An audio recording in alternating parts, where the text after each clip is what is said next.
William Branham told us he received his messages from Scripture and through inspiration. He repeated this in his message, The Future Home of the Heavenly Bridegroom and the Earthly Bride. I'll be sitting in prayer and something reveals to me. And I'll wait on a few minutes and see if it's right. Then I feel it closer. And then sometimes I keep waiting till it breaks into a vision.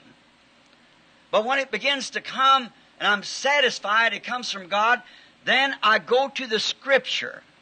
And now, in that, maybe I find a place in the Scripture that doesn't sound just right. And I wonder, I go back again to prayer. It comes again. Then I begin to examine my Scripture. Then you see, from that inspiration, this pulpit this morning, I say not one time has it ever been nothing but straight to Scripture. That's how serpent seed and all these other things come. See? In this specific sermon, he got into the Greek meaning of a word. Now, many of you won't put on this word, the Greek word pass away. Now, I'll spell it for you. I couldn't pronounce it. P-A-R-E-R-E-C-H-O-M-I-A. I don't know how to pronounce it. Now, that way, as I said, when I get the inspiration strikes me for something, then I go back to find out the word. Now, here I can't spell the word. I can't pronounce it. But in that, the Lord is still giving me a way. I go and find out what that word means. Then I got it. Then I got it again. It does not mean annihilation. As the English word would mean pass away, it's annihilated. But the Hebrew word or the Greek word here does not mean pass away. It means from passing from one thing to another. From our research, we know William Branham often stole his inspiration from the books of Clarence Larkin, but never gave him credit. Here is a direct quote from Clarence Larkin.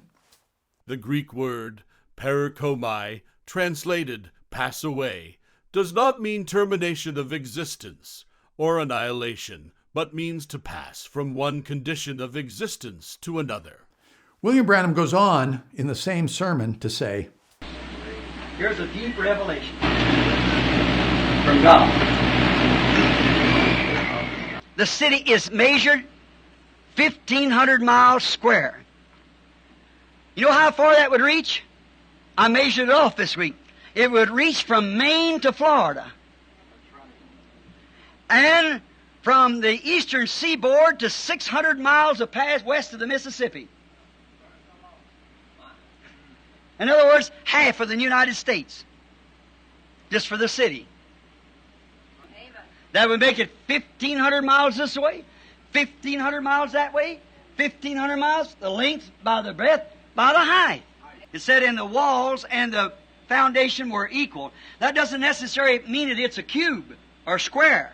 There is another geographical measure that the dimensions are the same. That is a pyramid. Now, I want you to compare this to what Clarence Larkin wrote in his book.